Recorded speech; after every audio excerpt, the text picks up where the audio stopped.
Lights, camera, rolling, music. వేట వేట వేట వేట వేట వేట అంటాం. అసలు మా సడ్డ సరగ్గా ఉన్నాను ఒక కేటికి సరే వేట వేట అని దేని గురించి చెప్తున్నావు? మన సూచించిన సినిమా గురించి సూచొచ్చిన సినిమా గురించి చెప్తావా? చెప్తాను. అది కాదు, నువ్వేం మాట్లాడక నేను చెప్పేస్తాను అంతే. ఏమండి, తేజ సినిమా బ్యానర్ మీద సి కళ్యాణ్ గారి సమర్పణలో మా గొప్పగా బివి రావు, శ్వేతలాన, వరుణ్ కుమార్ నిర్మాతలుగా, అశోక్ అల్లే దర్శకత్వంలో మనందరికి ఇష్టమైన మన ఫ్యామిలీ హీరో శ్రీకాంత్, మరో ఇష్టమైన హీరో తరుణ్ కాంబినేషన్ లో, కొత్త పిల్ల జాస్మిన్, మన తెలుసున్న పిల్ల మొదటి కాంబినేషన్ లో లేటెస్ట్ గా మన ముందుకు వచ్చిన ఓ మంచి మాస్ ఎంటర్టైన్మెంట్ వేట. ప్రేక్షకుల్ని కత్తి తీశాక పొడిచి పెట్టడమే తప్ప మడిచి పెట్టడం ఉండదురా.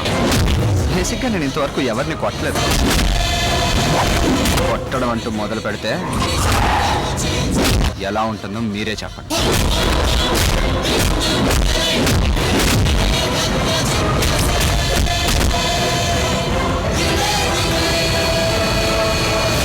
ఈ వేట చెప్పాలంటే చెప్పనే వేట కథలోకి వెళ్తే ఒక పెద్ద విలన్, ఆ విలన్ దగ్గర ఇద్దరు తమ్ముళ్ళు ఉంటారు. వాళ్ళంటే వాళ్ళకి ప్రాణం.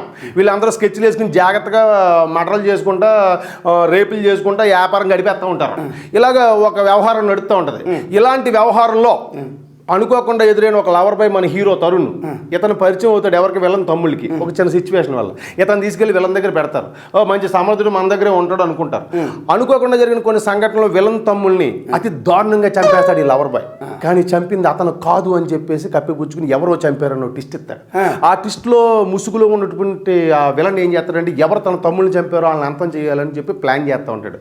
అదే టైంలో తన తమ్ముని చంపిన వాళ్ళని చంపడానికి ఒక వ్యక్తి రావాలని చెప్పి జైలు నుంచి ఒక వ్యక్తిని విడుదల చేస్తారు. ఆ విడుదల చేసిన వ్యక్తే మన హీరో శ్రీకాంత్. అతను వచ్చాక తన తమ్ముడిని చంపిన వాళ్ళను చంపాలని చెప్పి అతని ముందు పెద్ద పని పెడతారు. ఇక ట్విస్ట్ ఏంటంటే ఈ శ్రీకాంత్ తమ్ముడే మన తరుణ్. ఇతనే వీళ్ళని చంపాడనే విషయం తెలుస్తుంది. తెలిసిన తర్వాత అన్నగారు ఆశ్చర్యపోతాడు. ఇక్కడ చిన్న ఇంటర్కట్ ఏంటంటే చిన్నప్పటి నుంచి అనాథలుగా పెరిగిన ఈ అన్నదమ్ములు ఇద్దరు, ఇంకో ఇద్దరు అనాథలు తోడవుతారు చిన్నప్పుడు, ఒక అమ్మాయి అబ్బాయి. వాళ్ళని కూడా శ్రీకాంతే పెంచి పెద్ద చేసి వాళ్ళని గొప్పగా చదివిస్తాడు.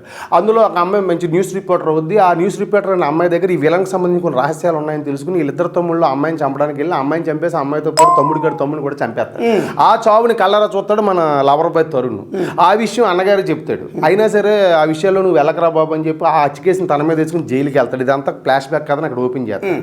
అప్పుడు తన అన్నగారు ఎలా వెళ్ళిపోయాడు, జరిగిన విషయాలు ఎలా జరిగినాయి కాబట్టి వీళ్ళని ఎలాగైనా సరే ప్లాన్డ్గా చంపాలన్న ప్రయాణం ఇప్పుడు దాకా జరిపిన తరుణ్ కథ. ఈ విషయాలు తెలిసిపోయిన విలన్ చివరికి వీళ్ళ మీద ఎలాంటి అటాక్ చేశాడు, ఆ అటాక్ నుంచి హీరోలు ఇద్దరు ఎలా తప్పించుకుని చివరికి కథని ఎలా సుఖాంతం చేశారనే పాయింట్తో మనం ముందుంచిన ఈ వేట కథ. రే, మనకు చూపించిన సినిమాయే రొటీన్ సినిమా. ఇందులో మళ్ళీ కన్ఫ్యూజన్ ట్విస్ట్ వస్తాయి. ఏమంటే సినిమా తీసేయాలని ఓ ఆత్రం ఉంటే సరిపోదు, ఒక అద్భుతమైన సినిమా తీయాలన్న ప్యాషన్ ఉండాలి. నా పేరే జగన్. ఆ పేరులోనే ఉందిరా గన్.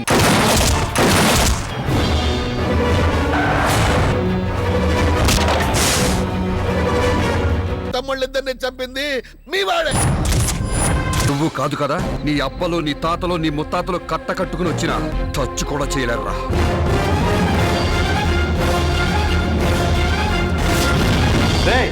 ఈ ఆట సినిమాలో ఆర్టిస్ట్ గురించి చెప్పాలంటే ముందు చెప్పుకోవాలి మన హీరో శ్రీకాంత్ గారి గురించి. శ్రీకాంత్ గారి యాక్షన్ సినిమాలు అంటే ఇలాంటివి చేయకపోతే హ్యాపీగా ఫ్యామిలీ సినిమా చేసుకోవచ్చు కదరా. మరి ఇంకో హీరో తరుణ్, మనోడు కనపడక నెల కనపడ్డాను కూడా ఇదిగో ఇలా. మరి కొత్త పిల్ల హీరోయిన్ జాస్మిన్ అన్ని కొత్తగానే ఉన్నాయి. అదే లుక్స్ పెర్ఫార్మెన్స్. మరి ఇంకో హీరోయిన్ మధురిమ. ఏ పిల్లకి టైం కలిసినట్లేదు కానీ అద్భుతమైన ఆర్టిస్ట్. ఎక్స్పోజింగ్ కూడా బాగా చెప్తున్నారు. ఈ చేసి ఎక్స్పోజింగ్ ఏదో పెద్ద పెద్ద సినిమాలకి చెప్తే కూర్చుంత బాగా వర్కౌట్ అవుతుంది. ఇంకా మిగతా ఆర్టిస్టులు మన సీనియర్ నటులు డాక్టర్ శివప్రసాద్ గారు చేశారు. నేచురల్ ఆర్టిస్ట్, ఆయన పెర్ఫార్మెన్స్ అయింది. అవును, దాని తర్వాత కృష్ణ భగవాన్ గారు. ఆయన ఉన్నంతసేపు నవ్వించడానికి ప్రయత్నించాడు. మన అన్న గొప్పతో ఆయన చెప్పారు. కారు మంచి రఘు అని ఆయన పెర్ఫార్మెన్స్ అయింది.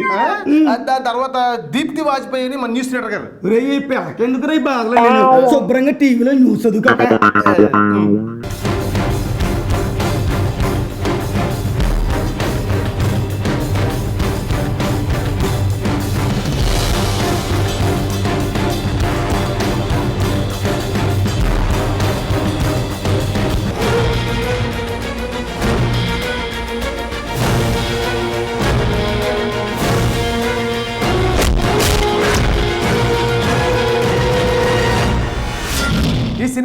టెక్నీషియన్ గురించి చెప్పాలంటే సినిమాటోగ్రఫీ బోపితే మ్యూజిక్ చక్రి ఎడిటింగ్ గౌతమ్ రాజు గురించి చెప్పాలి. చెప్పడానికి ఏమైనా ఉంటే చెప్పచ్చు.